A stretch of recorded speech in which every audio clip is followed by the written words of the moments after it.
Amados, esta tarde les voy a pedir si por favor se ponen de pie juntamente conmigo. Abren sus Biblias al libro de los Efesios. Vamos a continuar nuestro estudio en esta carta. Ya mero terminamos. El día de hoy vamos a estar enfocándonos una vez más en la última porción del versículo 14, pero leeremos del versículo 10 al 14. Efesios 6, 10 al 14. ¿Estamos listos, hermanos? La palabra de Dios dice de la siguiente manera. Dice, por lo demás, fortaleceos en el Señor y en el poder de su fuerza. Revestíos con toda la armadura de Dios para que podáis estar firmes contra las insidias del diablo.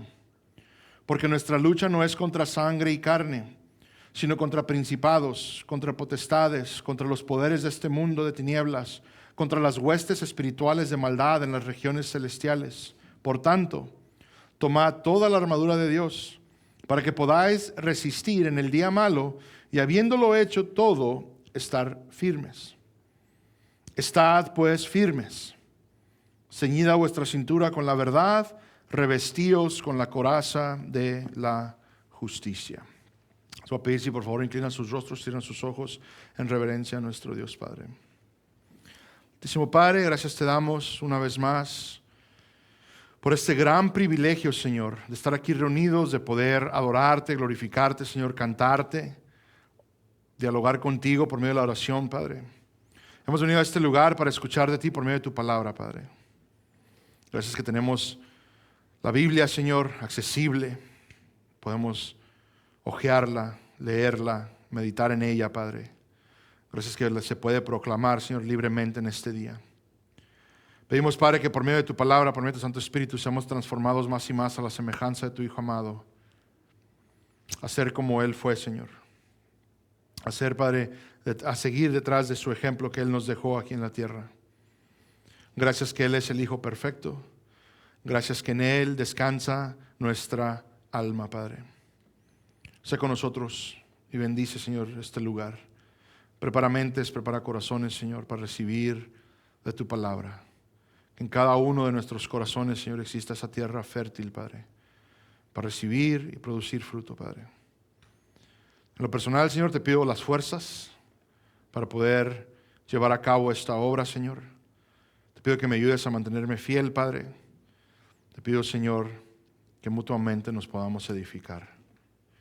Y, Padre, como pedimos cada semana, y lo seguiremos pidiendo, Señor, que nuestro enfoque en este lugar, cualquier cosa que hagamos, sea tu honra y tu gloria, Padre. Que verdaderamente tengamos en mente el poder alabarte, el elogiarte, Señor, elogiar tu nombre, el glorificarte, Padre, en todo. Te lo pedimos en el glorioso nombre de tu Hijo amado Jesús. Amén. Pueden tomar sus lugares. Una vez más, hermanos, nos encontramos aquí en esta sección que típicamente se considera o se piensa, bueno, muchos concluyen que a lo mejor es algo diferente a lo que Pablo ha estado hablando, a lo que Pablo ha estado mencionando, pero les recuerdo, hermanos, que lo que nosotros debemos de entender, ustedes y yo, es de que a lo que Pablo ha transicionado es simplemente todo lo que el cristiano va a enfrentar, ya sea en las responsabilidades del hogar. Entonces lo que nosotros podemos empezar a concluir es de que esa desobediencia, esas cuestiones donde se prueba difícil para llevar a cabo las responsabilidades en el hogar, es parte de esta guerra espiritual. El cristiano siempre va a estar luchando en contra de Satanás, de sus mecanismos que él ha derivado para tratar de distorsionar la palabra de Dios, incluso para, si fuera posible, hacernos caer, alejarnos de Dios. Pero también estamos nosotros en contra de un mundo que está sumamente influenciado por Satanás, un mundo que en su corrupción igual nos presenta cuestiones que son en contra o que son contrarias a Dios, pero igual, hermanos, tenemos siempre que tener presente y estar concluyendo la verdad de que también en nosotros aún existen cosas que nos van a buscar alejarnos de los caminos de Dios y de obedecerle. Hemos llegado a fe, hemos sido redimidos y como veremos el día de hoy se ha proclamado sobre nuestras vidas una justificación perfecta, la que es de Cristo. pero en nosotros aún seguirán habiendo tendencias opuestas a todas estas verdades. Una de las cosas si hay una cosa que aprenden de lo que intento enseñarles, es de que la palabra de Dios está diseñada para comunicarnos verdades que muy fácilmente se nos olvidan. Entonces la vida del cristiano técnicamente es una vida de recordarnos los unos a los otros estas verdades. Habrán temporadas donde entraremos, donde las cosas no nos irán muy bien, donde no tomaremos decisiones correctas. Y la palabra de Dios existe o está ahí para guiarnos y ayudarnos y podernos una vez más corregir nuestro caminar. Tengamos eso siempre en mente, que genuinamente esta es la verdad de Dios. Y como ya hemos visto, ustedes y yo, lo primordial para nuestras vidas es que, dice, ceñirnos nuestros lomos. O sea, que literalmente esta verdad sea algo que está atada a nosotros y que a continuo vayamos y apelemos a ella. Es lo primordial en todas estas cosas. De ahí es como el hincapié para todo lo demás. El día de hoy vamos a ver lo que es la coraza de la justicia. Una vez más, en todo esto, hermanos, tenemos que recordar que lo que Pablo está haciendo es no solo recordándonos, pero a lo mejor nos está, por primera vez, es algo, una novedad para nosotros, pero está aclarando de que el cristiano participa en una guerra espiritual, una guerra verdadera. Nuestro esfuerzo por vivir vidas santas, por vivir vidas en obediencia a Dios, se presenta ahora de esta manera, como una guerra espiritual. Pablo hace un llamado a la iglesia en Éfeso y por extensión a todos nosotros, todos los que estamos aquí y todo cristiano en toda la historia, a ponernos la armadura de Dios, la armadura que Dios ha provisto para estar preparados en esta guerra. Solo así, dice Pablo, al ponernos toda la armadura de Dios, vamos a poder resistir y estar firmes ante las insidias de Satanás en el día malo. Hemos visto ahora, ya hemos considerado todo eso. Como he mencionado, consideramos ya la verdad de Dios como la primera pieza y una de las más importantes, más esenciales, porque una vez más de aquí se impulsan el resto. Consideremos entonces una vez más el versículo 14, hermanos, el final, la porción final.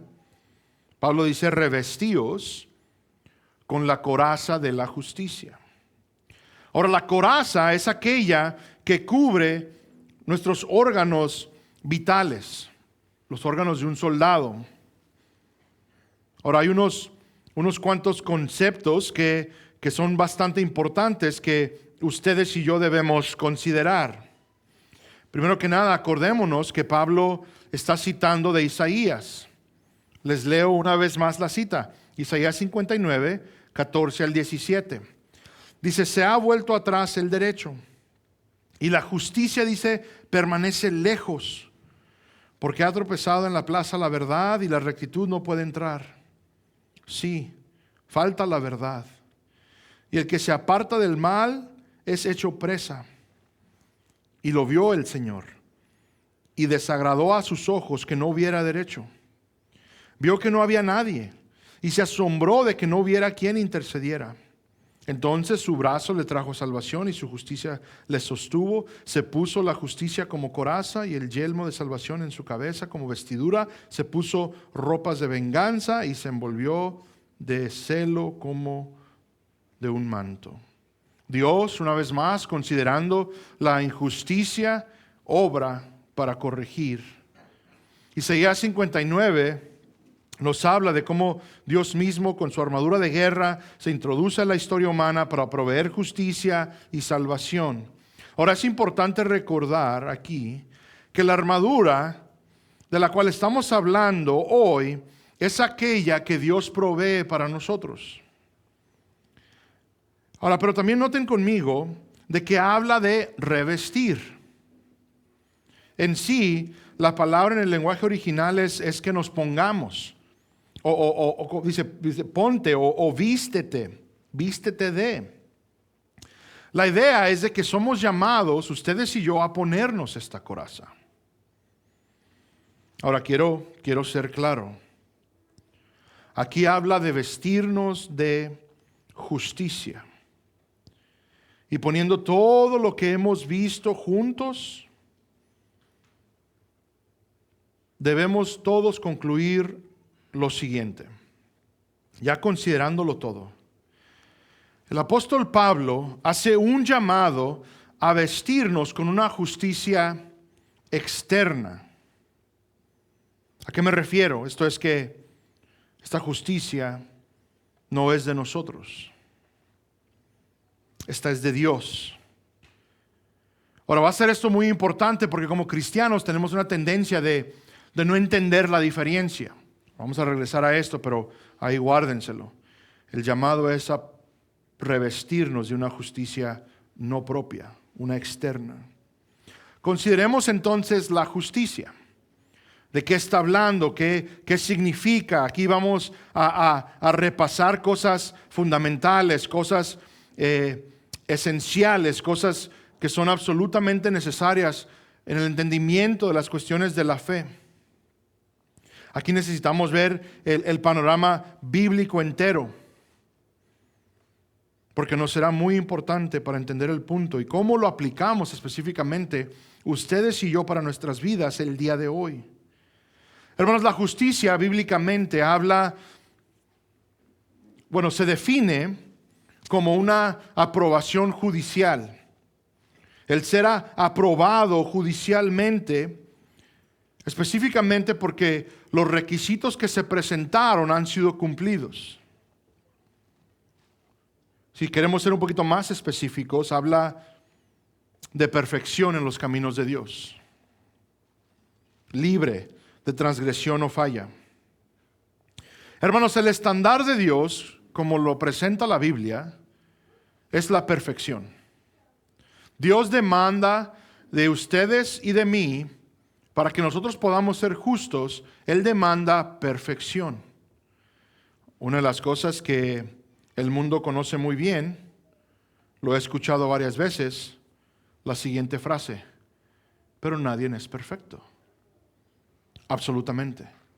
Ninguno de nosotros tenemos la perfección, ninguno de nosotros podemos alcanzar el estándar que Dios mismo ha puesto. Esto significa, hermanos, que son muy malas noticias para ustedes y para mí por su implicación. La palabra de Dios también reconoce esta verdad de que no hay justo en la tierra. Noten lo que la palabra de Dios dice acerca de nuestra justicia, la justicia humana. El Salmos 14, del 1 al 3, y voy rápido, hermanos, les voy a leer varias citas. Dice: el necio ha dicho en su corazón, no hay Dios. Se han corrompido, han cometido hechos abominables, no hay quien haga el bien. El Señor ha mirado desde los cielos sobre los hijos de los hombres para ver si hay alguno que entienda, alguno que busque a Dios. Todos se han desviado, a una se han corrompido. No hay quien haga el bien, no hay ni siquiera, ¿qué dice ahí? Uno. Aquí es donde Pablo cita en Romanos 3, es de aquí, de este salmo.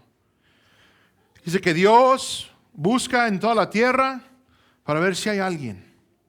Y la conclusión es: no hay ni uno. Salmos 143, del 1 al 2. Oh Señor, escucha mi oración, presta oído a mis súplicas, respóndeme, noten, por tu fidelidad, por tu justicia, y no entres en juicio con tu siervo, porque no es justo delante de ti ningún viviente. El salmista está apelando a una justicia fuera de él y reconoce algo muy importante. Le ruega a Dios: no entres en juicio conmigo, porque delante de ti no hay nadie justo.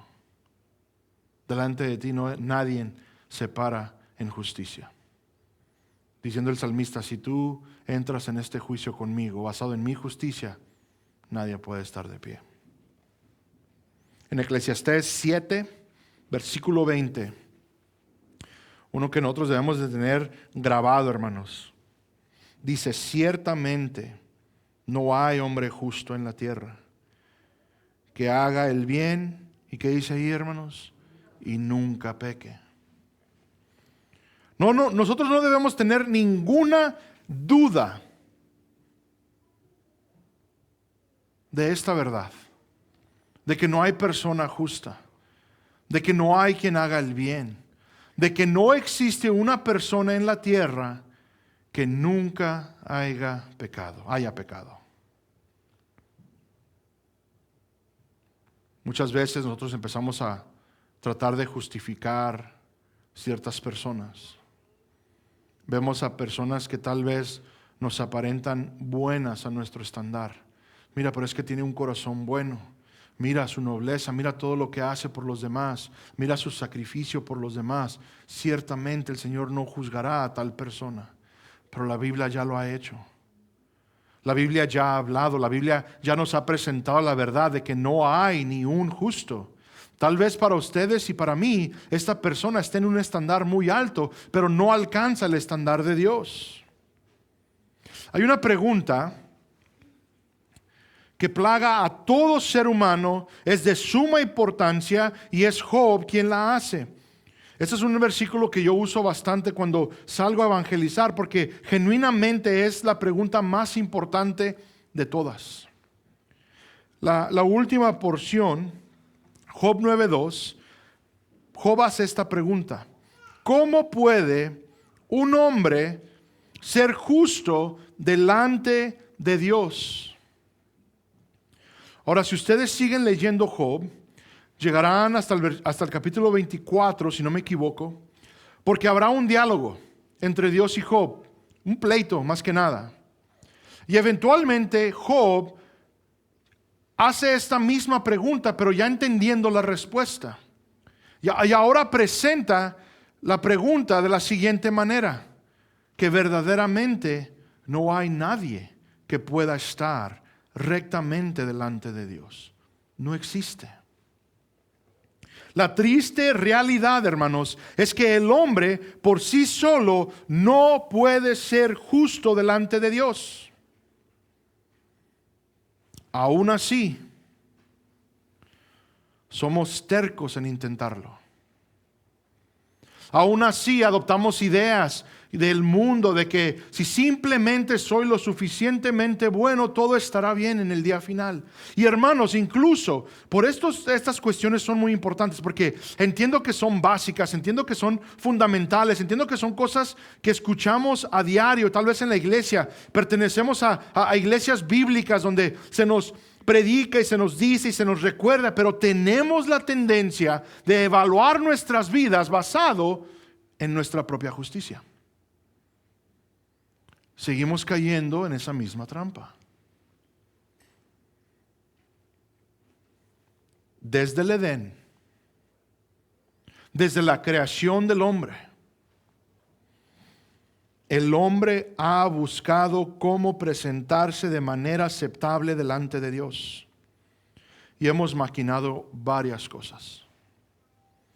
Cuando Adán y Eva pecaron, ellos reconocieron su desnudez, entendieron que no podían estar así delante de Dios. Ellos concluyeron eso. ¿Cómo sabemos? Porque buscaron cubrirse. La palabra de Dios nos dice que ellos se revistieron de hojas de higuera para cubrir su pecado. Sabemos que Dios tuvo que obrar para cubrirles. Y de nuevo, esto ha sido así toda la historia humana. Diferente: si haces esto serás justificado, si haces aquello serás justificado. Si solo haces más bien que mal, serás justificado. Si vas y te arrastras kilómetros y kilómetros de rodillas rogando, serás justificado. Pero no pensemos tan lejos, porque una apelación al venir a la iglesia se convierte en: si voy a la iglesia seré justificado. El día de hoy tuvimos bautismos, y lo que siempre tengo que recordar es de que el bautismo no te justifica. ¿Por qué? Porque hemos llegado a concluir: si me bautizo seré justificado. Si leo mi Biblia seré justificado. Si no peco seré justificado. Si dejo este pecado, seré justificado. Y ahí ustedes pueden decir cualquier cosa que hemos concluido, terminando con esa frase, entonces sí seré justificado. Pero como vemos en Isaías 59, Dios mismo es quien tuvo que actuar por nosotros. Por más que pensemos que podemos justificarnos, es Dios quien tuvo que obrar para cumplirlo. La única manera, hermanos, que tú y yo y cualquier otra persona podemos ser justas delante de Dios es revestirnos con la justicia que no es la nuestra, sino la de Dios. En Cristo Jesús obtenemos la justicia requerida para estar delante de Dios completamente justos, hermanos. Olvidemos cualquier cosa que hemos concluido. El venir a la iglesia no te justifica. El dejar tú de ciertos pecados no te justifica. Incluso si el día de hoy se te dieran las fuerzas para no pecar más, aún eso no te justifica. Si no volvieras a pecar ningún día del resto de tu vida, no te justifica. La justificación solo se encuentra en Cristo Jesús. Romanos 4, versículos 4 al 7. Ahora bien, al que trabaja, el salario no se le cuenta como favor, sino como deuda. Mas al que no trabaja, pero cree en aquel que justifica al impío, su fe se le cuenta por, ¿qué dice ahí? Justicia. Como también David habla de la bendición que viene sobre el hombre a quien Dios atribuye justicia, ¿qué dice ahí? Aparte de las obras. Bienaventurados aquellos cuyas iniquidades han sido perdonadas y cuyos pecados han sido cubiertos. Hermanos, yo sé que es elemental, yo sé que es básico, es fundamental, es vital reconocer que nuestras obras jamás nos van a justificar. Y tenemos que dejar la idea de que al haber llegado a Cristo en fe, ahora debemos nosotros producir obras para ser justificados un poco más. No, es imposible. Pablo argumentaba en contra de esto a continuo. Ahora noten, porque viene hablando desde el capítulo 3 acerca de este problema del ser humano. Eventualmente él concluirá en el capítulo 6 de que la paga del pecado es la muerte. Lo que ustedes y yo estamos trabajando arduamente para conseguir por medio de nuestras obras, Pablo dice, solo es la muerte. No la justificación, por más que pensemos que para allá vamos. No, es la muerte. Romanos 5:19, porque así como por la desobediencia de un hombre los muchos fueron constituidos pecadores, así también por la obediencia de uno, los muchos serán constituidos ¿qué? Justos. Hermanos, la justificación de ustedes y la mía se encuentra solamente por la obediencia de uno. La obediencia perfecta de uno, de nuestro Señor Jesucristo. Amén.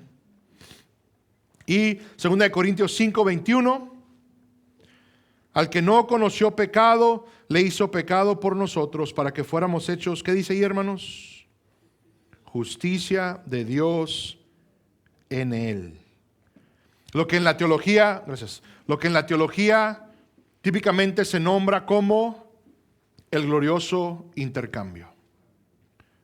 Ahora, ¿qué es, hermanos? ¿Qué es este glorioso intercambio?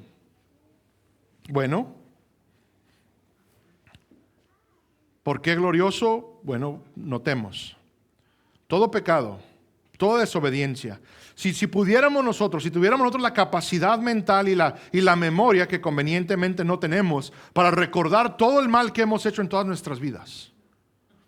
Todos los días. Todo momento en que fallamos, todo momento en que hemos pecado en contra de Dios, todo pecado que nosotros hemos cometido en contra del Dios glorioso, santo y justo, todo es intercambiado en Cristo Jesús por medio de la fe, por la obediencia de Cristo, que no falló en ningún punto de la ley. Una obediencia perfecta y es entonces imputada a aquel que pone su fe en Cristo Jesús. es algo glorioso, hermanos. Nuestra vida de injusticia intercambiada por la vida de justicia perfecta de Cristo Jesús. Solo en Cristo podemos ser justificados. Esto es tener la justicia perfecta que Dios requiere. Cristo es la única manera, hermanos. Ahora, quiero enfatizar este punto una vez más, hermanos, porque es vital de recordarlo, porque tenemos la tendencia a depender de nuestras propias fuerzas. Tenemos una tendencia a depender de nuestro propio esfuerzo. Incluso, hermanos, tenemos una tendencia a tener ese estándar para con los demás. De que la justicia de mi hermano, de mi querido hermano, de mi querida hermana, depende de su conducta. Que el estándar de justicia que yo tengo para ellos depende en cómo ellos están actuando y cómo veo que actúan, lo que hacen, las cosas, los hábitos en los que se encuentran. Y Dios no quiera que caiga uno de mis hermanos, porque entonces ahora ya esa justicia ya no está ahí. Por eso es esto importante, hermanos, porque esa es la tendencia que tenemos. Pero quiero aclararles, hermanos, que fuera algo que se nos quedara grabado por el resto de nuestras vidas. Pero noten que el llamado de Pablo es este recordatorio, porque lo vamos a necesitar, hermanos. Pero es esto, hermanos. Se ha hecho una declaración de justicia para todos aquellos que han puesto su fe en Cristo, una declaración de justos delante de Dios, independiente de nuestras obras, independiente del resultado de nuestras vidas, independiente de cualquier cosa que nosotros podamos imaginarnos. Que en este preciso momento, hermanos, somos justos delante de Dios. En este preciso momento, hermanos, independiente del pecado que ya cometiste esta mañana y que vas a cometer mañana. Es más, el que vas a cometer ya sea ahorita en estos momentos, mientras aún estamos aquí en adoración a Dios, o el pecado que vas a cometer al salir de estas puertas, o el pecado que vamos a cometer el resto de nuestros días. Justos delante de Dios por la justicia perfecta que hay en Cristo Jesús. ¿Cómo la obtenemos? ¿Cómo obtenemos esa justicia? Filipenses 3, 8 al 9. Dice, y aún más, yo estimo como pérdida todas las cosas en vista del incomparable valor de conocer a Cristo Jesús, mi Señor, por quien lo he perdido todo y lo considero como basura a fin de ganar a Cristo y ser hallado en Él, no teniendo mi propia justicia derivada de la ley. O sea, Pablo dice, no teniendo mi propia justicia que es por las obras, sino la que es, ¿por qué? Por la fe en Cristo. La justicia que procede de Dios sobre la base de la fe. Por la fe solamente. Al creer en la obra de Cristo, al creer en su suficiencia, que lo que Él hizo es una obra completa. Al creer por imputación se nos da la justicia perfecta de Cristo, la justicia de Dios mismo. Hoy, si tú has puesto tu fe en Cristo Jesús, si somos aquellos que nos llamamos cristianos porque nos hemos aferrado a Él y su obra, esa justicia es nuestra, hermanos. Al creer por obra del Espíritu, también ocurren otras cosas. Aquellos que han sido justificados también reciben lo que llamamos la justicia impartida. De Cristo, justicia imputada. Esto es el gran intercambio. Pero ahora una impartida a nosotros, que viene siendo el llamado, no solo el llamado, pero el deseo de ahora vivir vidas justas. Romanos 6, 17 al 18. Pero gracias a Dios que aunque erais esclavos del pecado, os hicisteis obedientes de corazón a aquella forma de enseñanza a la que fuisteis entregados. Y habiendo sido libertados del pecado, os habéis hecho siervos ¿de qué? De la justicia. Hermanos, no quiero que me malinterpreten, porque este es el otro extremo que ocurre. Uno es de que nos estemos justificando por medio de nuestras obras. Y otro es el entender, no es por obras, es por Cristo. Cristo lo ha hecho todo, ahora yo no tengo que hacer nada. Y lo que pasa es de que recibimos la justicia de Cristo, absolutamente eso es lo único para justificarnos, necesario para justificarnos. Pero también la palabra de Dios nos dice, por esa misma razón, porque ya han sido justificados, dice, ahora sean justos. Y en nosotros se imparte un deseo por medio del Espíritu Santo hacer las cosas como Dios quiere. Esto es de Dios, hermanos. Si tú el día de hoy obedeces más a Dios que tu querido hermano o hermana en Cristo, no es por ti, es por obra del Espíritu en ti. Y lo que puedes hacer entonces es rogarle a Dios que de la misma manera como tú estás obedeciendo, nuestros hermanos en Cristo también podamos. Y esta justicia que Dios pide de nosotros no nos justifica más, no nos hace mejores cristianos, no nos hace superiores cristianos a los demás. Simplemente es obediencia a lo que Dios tiene preplaneado que andemos. Hermano, el día de hoy, si tú has sido justificado, el ponerte la justicia externa implica también el andar en justicia. Les leo Efesios 2, 8 al 10. Cita que tal vez conocemos muy bien. Porque por gracia habéis sido salvos por medio de la fe, y esto no de vosotros, sino que es don de Dios. ¿De quién no es? No, ¿de quién no es? De nosotros. Ten cuidado, hermanos, pongan atención. Es don de Dios. No por obras, para que nadie se gloríe. Noten, hermanos, el lenguaje. Yo sé que es una cita que conocemos y apreciamos y la podemos citar de memoria, pero noten lo que Pablo está diciendo a esta iglesia en Éfeso: para que nadie se gloríe. ¿Y qué vamos y hacemos? Nos gloriamos. Yo voy a la iglesia cada domingo. Yo sirvo en el grupo de adoración. Estoy en todos los estudios.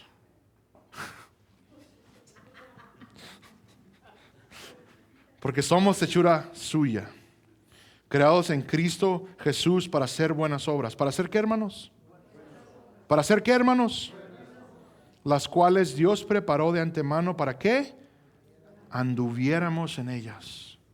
Yo sé que lo conocemos, yo sé que se ha explicado muchas veces, pero quiero que una vez más tengamos el recordatorio y el aprecio de nuevo. Hemos sido justificados, declarados justos delante de Dios, para que andemos en buenas obras. La diferencia en el cristiano es por obra del Espíritu. La diferencia en el cristiano es por la responsabilidad que ahora debemos sentir por andar en esta justicia. Hermanos, quiero ser claro. No es ni justo ni lógico ir y decir: estoy en Cristo, he sido redimido, he sido justificado, pero yo no quiero nada de la vida de justicia. Es ilógico decir: soy salvo, pero sigo andando en mi porquería de pecado. Es ilógico decir: he sido justificado, le costó todo, pero yo no quiero dar nada. Lo que el Evangelio demanda y la justicia de Dios demanda es un cambio de vida en el cristiano. Y cada uno iremos a diferentes velocidades. Cada uno iremos a diferentes pasos. Pero justicia vamos a perseguir. Vamos a ir detrás de ella. Tito 3, 5 al 8. Él nos salvó no por obras de justicia que nosotros hubiéramos hecho. ¿Quedaría más claro, hermanos? Él nos salvó. Dios nos ha salvado en Cristo Jesús, no por obras de justicia que nosotros hubiéramos hecho, sino conforme a su misericordia, por medio del lavamiento de la regeneración y la renovación por el Espíritu Santo, que Él derramó sobre nosotros abundantemente por medio de Jesucristo, nuestro Salvador, para que, justificados por su gracia, fuésemos hechos herederos según la esperanza de la vida eterna. Nota el versículo 8, palabra fiel es esta. Y en cuanto a estas cosas quiero que hables con firmeza, para que los que han creído en Dios procuren no hacer nada. Procuren vivir vidas iguales. Procuren hacer lo que se les da su gana. Palabra fiel es esta. Y en cuanto a estas cosas, noten, quiero que hables con ¿qué? Firmeza. Para que los que han creído en Dios procuren ocuparse en buenas obras. estas cosas son buenas y útiles para los hombres. Hemos sido justificados y ahora somos llamados a vivir vidas de justicia, vidas rectas. Palabra fiel es esto. El hablar de estas cosas, el tener este recordatorio. Ahora noten conmigo una escena que nos describe estas cosas. Zacarías 3, del 1 al 5, voy rápido, hermanos. Dice: entonces me mostró al sumo sacerdote Josué, que estaba delante del ángel del Señor, y Satanás estaba a su derecha. ¿Para qué, hermanos? Para acusarlo. Ahorita vamos a hablar un poquito de esto. Y el ángel del Señor dijo a Satanás: el Señor te reprenda, Satanás. Repréndate el Señor, que ha escogido a Jerusalén. ¿No es este un tizón arrebatado del fuego? Y Josué estaba vestido de ropas sucias, en pie delante del ángel. Y éste habló y dijo a los que estaban delante de él: quitadle las ropas sucias. Y a él le dijo: mira, he quitado de ti tu iniquidad y te vestiré de ropas de gala. Después dijo que le pongan un turbante limpio en la cabeza. Y le pusieron un turbante limpio en la cabeza y le vistieron con ropas de gala, y el ángel del Señor estaba ahí. Tenemos una escena donde está este sumo sacerdote Josué delante de Dios. Está Satanás ahí para acusarle. ¿Por qué? Porque viene sucio, porque viene vestido de iniquidad, de su pecado. Pero vemos una vez más que el Señor obra. ¿Para qué? Para revestirle. Es la escena. Es lo que estamos viendo. Es como Dios obra para con ustedes y para conmigo. El revestirnos de justicia. Pero quiero que noten algo muy importante. Del versículo 6 al 7. Ya habiendo sido revestido con ropas de gala y un turbante limpio. Entonces, dice el versículo 6, el ángel del Señor amonestó a Josué diciendo: así dice el Señor de los ejércitos: si andas en mis caminos y si guardas mis ordenanzas, también tú gobernarás en mi casa. Además, tendrás a tu cargo mis atrios y te daré libre acceso entre estos que están aquí. Noten que después de que es revestido, hay un llamado: anda detrás de mis pasos. Obedece. Las Escrituras nos aclaran varias cosas acerca de esta justicia, hermanos. Ahora, ¿por qué es todo esto importante? Esta es la base, hermanos. Es necesario entender estas cosas. ¿Para qué? Para resistir y estar firmes ante los ataques de Satanás en el día malo. ¿Cómo? Llegaremos a ello. Una vez más, en Cristo hemos recibido la justicia de Dios. Ya es nuestra. ¿Por qué entonces Pablo hace un llamado a los cristianos a revestirse de esta justicia? Hemos establecido hasta este punto que ya es nuestra. Hemos establecido que por medio de la fe se nos es dada. ¿Por qué hace este llamado Pablo? Veamos dos cosas. Consideremos, número 1, cómo ataca Satanás. Y número 2, cómo podemos estar firmes en contra de estos ataques. Satanás, hemos visto que él se nombra como el acusador. Noten una descripción en Apocalipsis de su obra.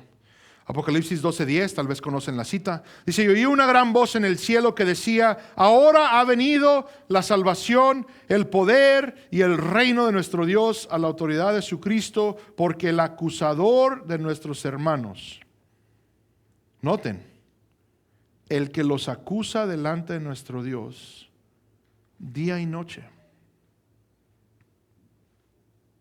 ha sido arrojado.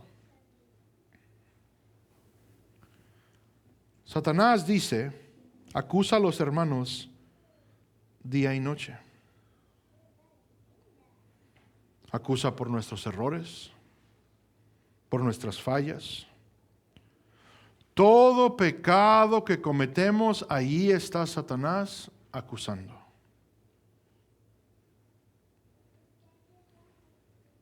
En nuestra carne, por nuestro pecado, también tenemos tendencia a caer en la mentira del mundo.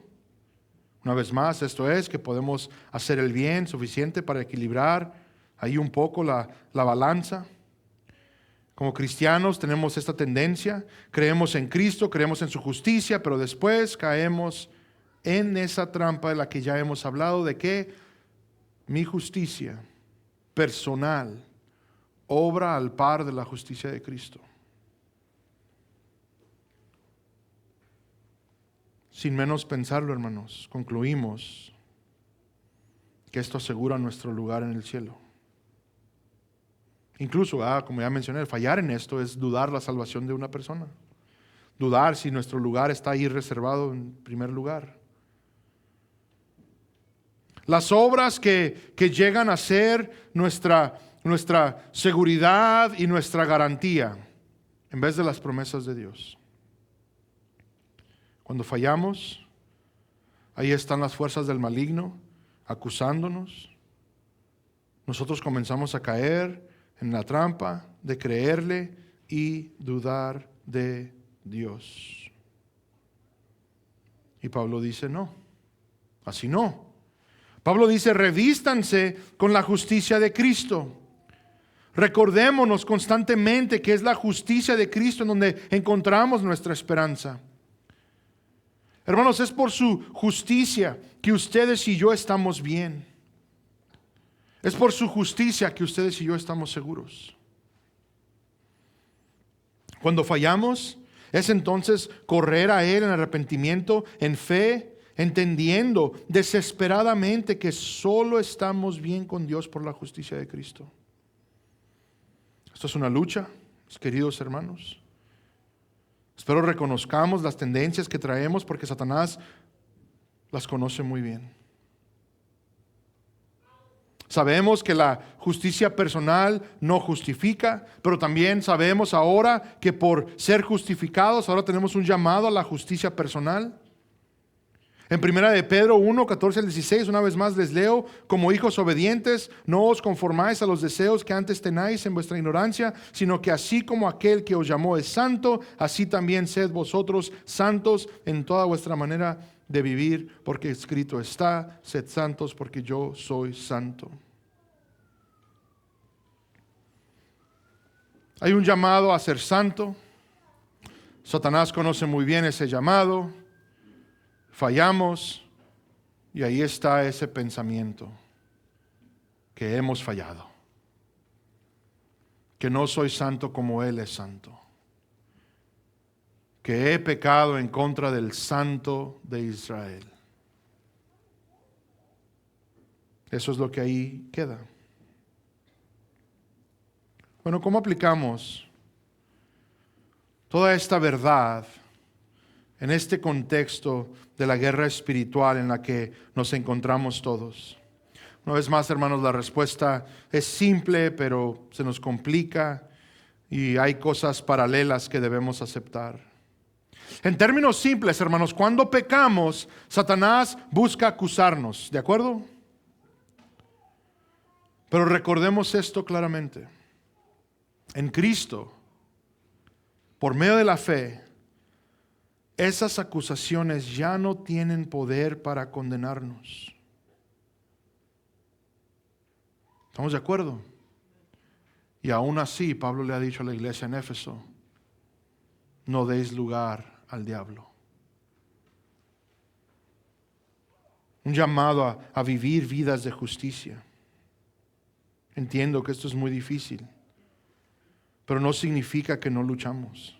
Luchemos arduamente por nuestra justicia personal, entendiendo, hermanos, que nuestra justicia depende de Cristo completamente. Y al entender esto, caminar en obediencia. Y al caminar en obediencia, no dar lugar a las mentiras del enemigo y permaneceremos firmes en la verdad del Evangelio. Solo así, hermanos, podemos resistir y estar firmes por la obra gloriosa de Cristo que Él ha hecho por nosotros y para nosotros. Hermanos, eso es lo que vemos hoy, es lo que vemos el día de hoy, el llamado a revestirnos con la coraza de la justicia, a ponernos, hermanos, la justicia de Dios. Espero hoy entendamos que esta armadura ha sido provista para nosotros, para resistir a Satanás. Hoy vemos que es por la justicia de Cristo que podemos resistir, no la propia. Y esto nos debemos estar recordando los unos a los otros siempre.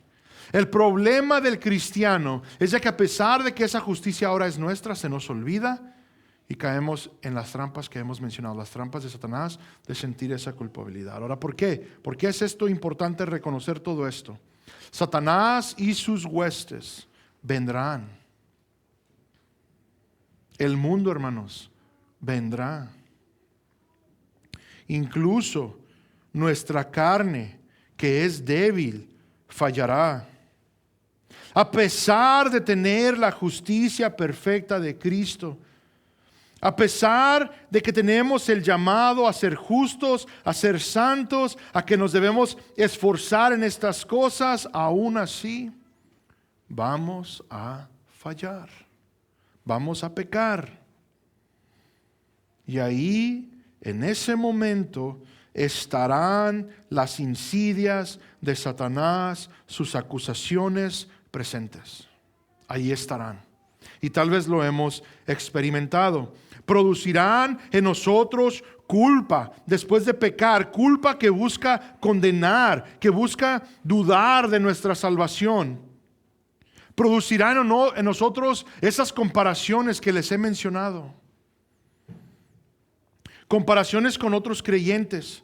Veremos victorias en nuestros hermanos que no podemos gozar porque es un recordatorio de nuestras propias fallas. Veremos a un hermano produciendo fruto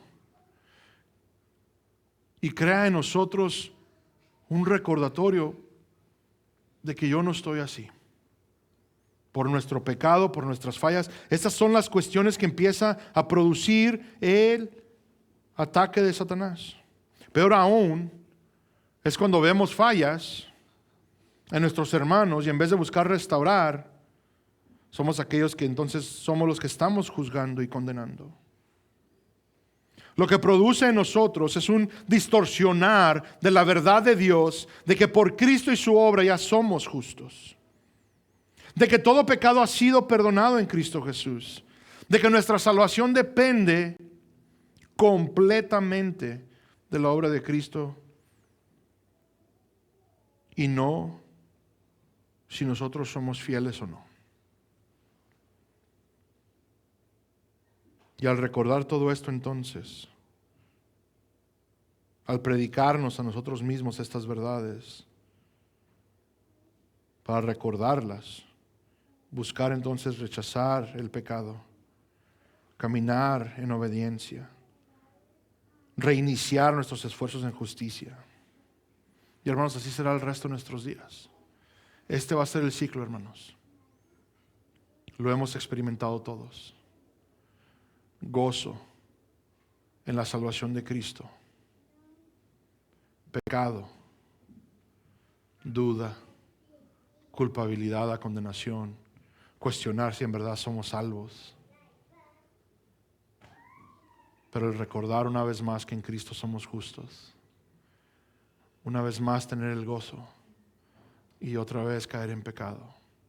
Y otra vez cuestionar, ya son dos. A lo mejor no soy salvo. A lo mejor la condenación aún existe sobre mí. Y ser recordado que nuestra justificación está completa en la obra de Cristo. Y luego volver a pecar. El resto de nuestros días será el ciclo, hermanos. Eventualmente es necesario, hermanos, reconocer este patrón. Para que no caigamos en esas insidias, para que no caigamos en esas dudas. Pero sí es algo que se tiene que hacer con cuidado. Hermanos, yo tengo desde el 2003 en la fe, por gracia de Dios, 23 años luchando en contra de mi pecado, luchando en contra de las cosas que vienen en contra de nosotros a continuo. He pasado bastantes episodios de que les podamos nombrar depresión espiritual, lo que como ustedes quieran. han pasado a continuo. Lo único que me ha sostenido es la confianza plena de que ni porque he sido este tipo de pastor, ni porque he sido este tipo de predicador, ni porque he dejado esto, ni porque he dejado a ello. Lo único que me ha sostenido es el recordatorio de que independientemente de todo eso, mi justicia se encuentra anclada en la justicia de Cristo. Ahora, no significa, hermanos, que entonces yo decía, no, pues no tengo que ser pastor, no tengo que predicar, no tengo que hacer esto, no tengo que porque ya, gloria a Dios, yo ya voy para el cielo. He escuchado a tanta gente decirme eso. Yo ya estoy bien, yo voy para el cielo. Yo ya estoy bien, yo voy para el cielo. No. Es recordar que en Cristo está mi justicia y no parar ahí, sino, ¿sabes qué? Por esa misma verdad, el Señor me llama a andar en justicia. Esforzarnos por vivir vidas justas, vidas santas, hermanos.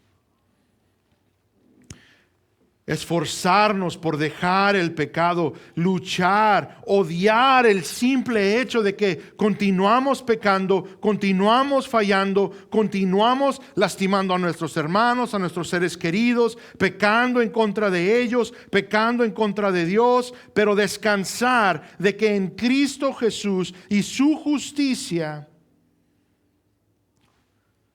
estamos salvos. Y entonces, como lo he mencionado antes, simplemente pararnos, sacudirnos y seguir adelante. Y hermanos, créanme que eventualmente dejaremos esas tendencias pecaminosas con el único propósito de que vengan otras por el resto de nuestros días. En tropiezos, en victorias, hermanos, descansar en Cristo y su justicia. Hermanos, recordemos esto, con esto termino. Vivamos vidas de justicia, porque la justicia de Cristo nos ha sido dada por la fe. Así, hermanos, es la única manera que resistiremos los ataques de Satanás. Amén. Revestíos con la coraza de la justicia.